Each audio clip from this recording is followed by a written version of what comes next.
Good morning! So, bigyan ko kayo ng short tour sa aming farm. So, simple farm. Sa Bella. So, tara! Look kung anong meron sa farm namin. So, and pasok sa farm. So, yung farm namin, covered siya ng mga puno. So, may mga mangga dyan, bamboo, and may palayan din kami.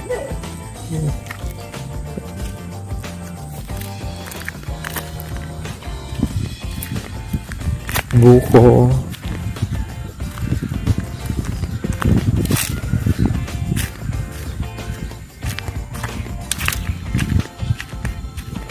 So, ito yung papasok sa farm.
Papa siya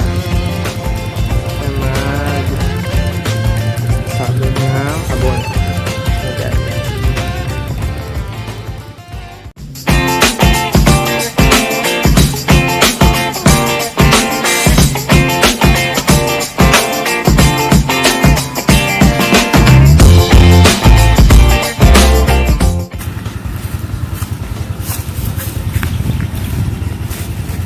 So, yung papa ko matagal na siyang farmer.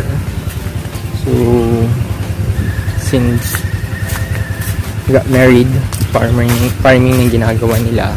So, years. So, he's been doing farming. Yun na rin yung source of income namin. So, it's been very hardworking sa bukid. And we're really blessed na ayun, na we got him. We have him as always. So, ito yung fruit of labor niya for the past years and years. Yeah. So, yung short tour, balik tayo dun sa malapit sa pool.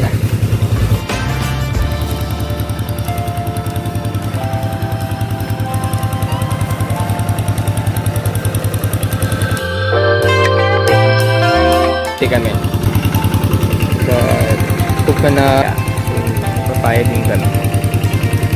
May eggplant dati nung last year, madami kaming eggplant, madami kaming tawag dito talong, pero hindi na sila namunga ulit.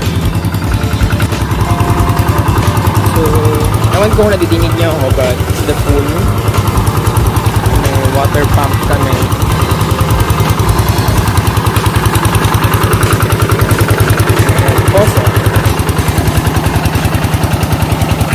Ito na, calamansi.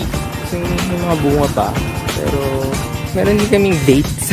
Yung ate ko kasi nag-work sa Saudi. So, tuwing umuwi siya or nagpapadala siya ng package, meron may dates lagi din eh. So, favorite gusto ng tatag yung dates, yung mga matamis. So, sweet and dates. So, may dates kami. I hope tumagal siya or lumaki siya. Ito, medyo malumot yung fish pond. Yung isa, dahil wala naman siyang laman. Saka dahil maulan. Yan. So, meron din kami sa pang pond dito. So, before kasi may lamang fish to. May tilapia. Pero, nag-stop yung tatay ko for fishing. I mean, hindi niya na nilagyan ng fish.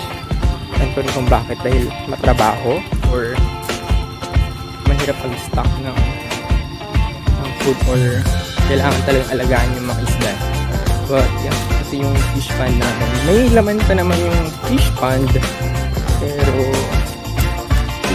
hindi na sila ganun kadami.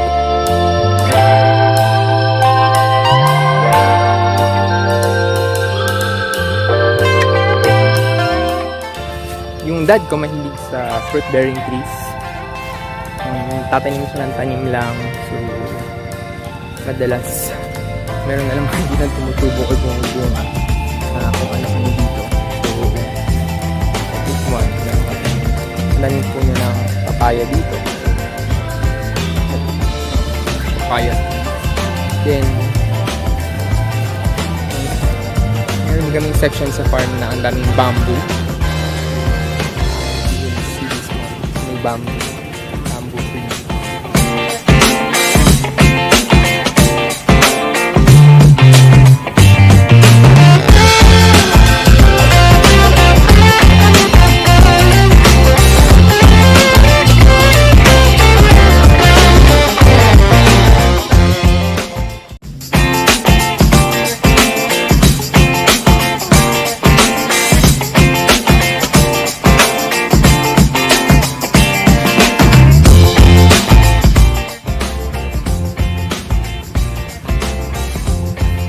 Puno. So, ako ganit trees. So, may santol tree kami. So, ang bunga ngayon. It's a review.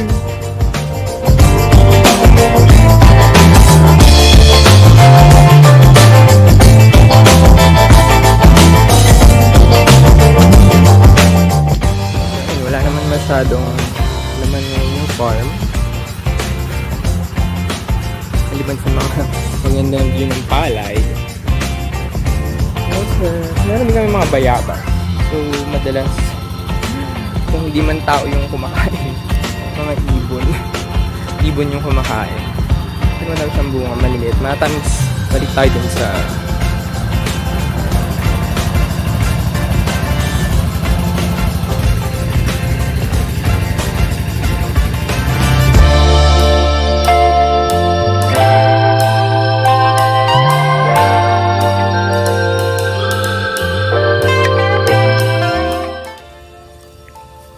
So ayun, I hope you enjoyed our short tour sa farm. And ayun, I just want to show. So nang pakita yung farm kung saan ako madalas magstay before, especially nung pandemic season, pag weekends, ito madalas magstay, mag-chillax, well, with friends din, dito kami tumatambay.